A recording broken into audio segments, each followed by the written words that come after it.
Listen closely to this part, because this is where most people quietly miss the point. This is the moment that later turns into, "Market moved without me again." Everyone is staring at the headline about the Clarity Act, when in reality, you need to look one layer deeper. This law is not just pro-crypto, it redefines the rules of the game for tokens that live on real utility, not on promises. That is exactly where XRP and HBAR suddenly become very interesting. To put it in simple language, the market right now is not waiting for pretty speeches. It is waiting for an answer to one basic question: who actually controls digital assets, the SEC or the CFTC? The Clarity Act is the attempt to slice through that mess with clear categories. Which assets are securities? Which are digital commodities? And how stablecoins fit in as a separate bucket. For a casual observer, this sounds technical and boring. For the market, this is the potential end of years of legal fog. Here is what 99% of holders really overlook. They hear the word clarity and assume it is just a price booster. But the real story is different. The bill creates a structure where projects with genuine blockchain utility and clear infrastructure get more than just emotional momentum. They get a pathway into the institutional system without constantly worrying that the rules will flip overnight. When that fear goes away, capital comes in. Not social media capital that chases memes, but the kind of capital that requires documents, compliance, and predictability. Now let's get to the interesting part, why this matters specifically for XRP and HBAR. XRP has lived for years in the middle of regulatory uncertainty, which is why it has always attracted so much noise and controversy. But there is another side to that story. The market already sees XRP as an asset that sits at the intersection of payments, liquidity, and regulatory resolution.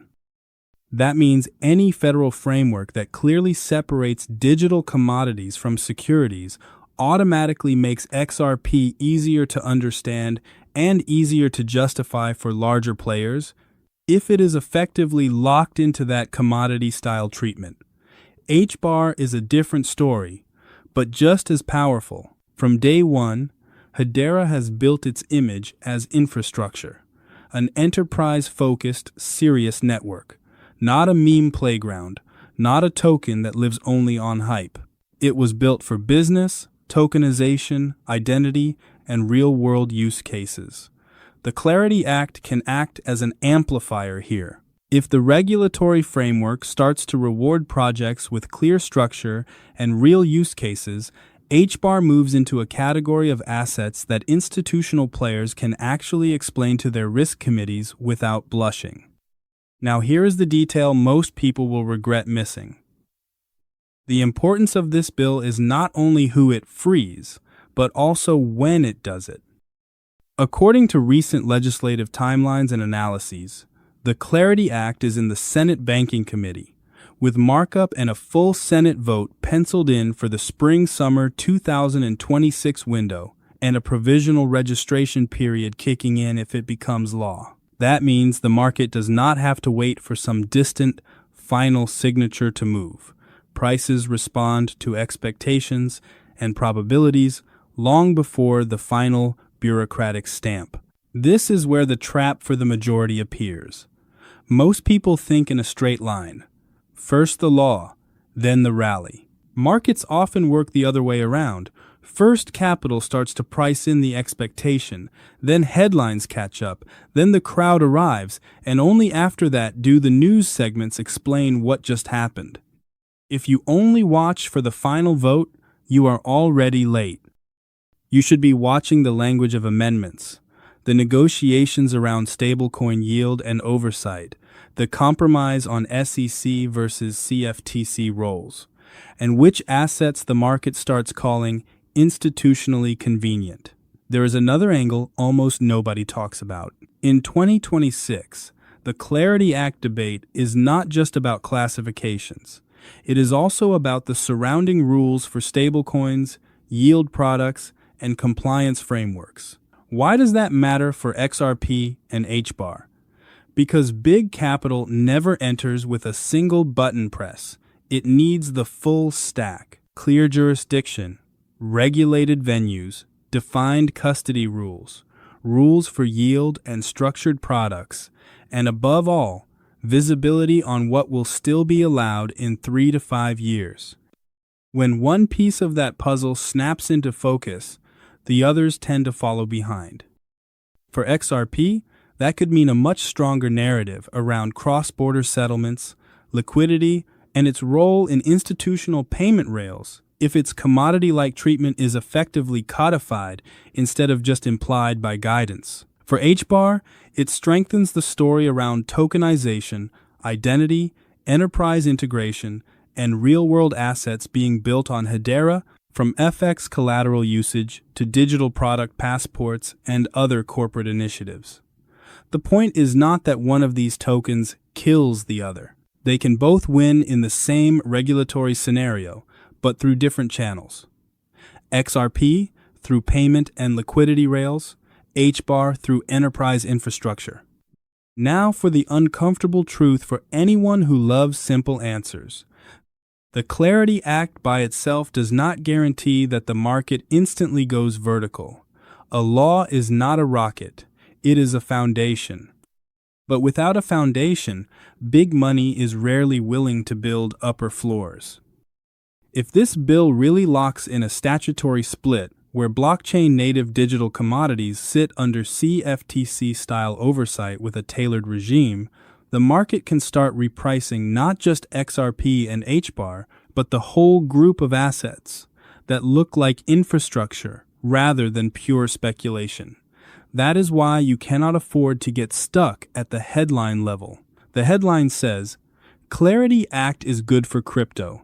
That is far too crude.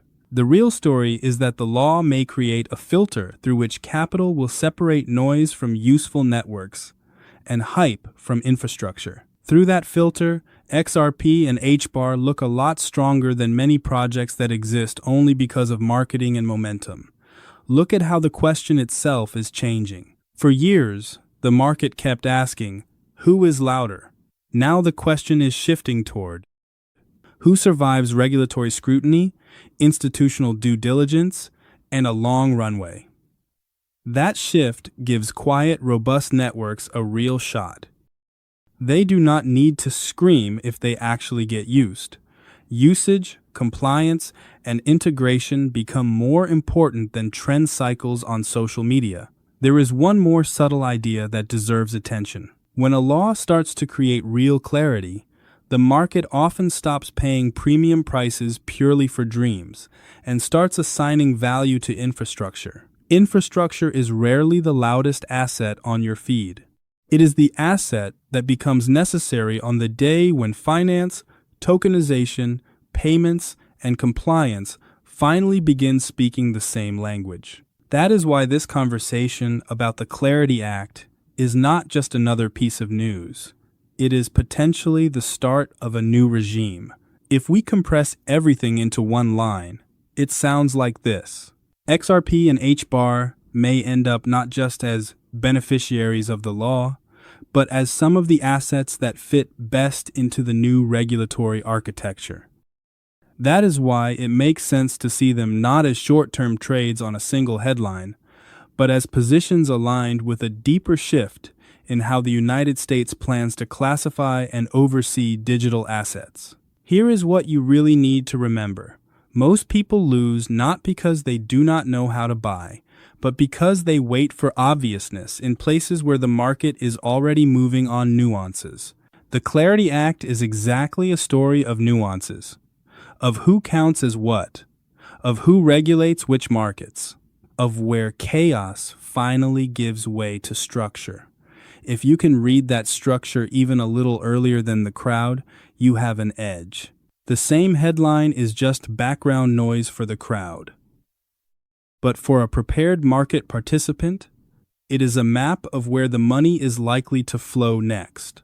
And on that map, XRP and HBAR do not look like random ticker symbols. They look like two assets the market may start to reprice, not because of loud narratives, but because of a new logic of rules, classification, and institutional comfort.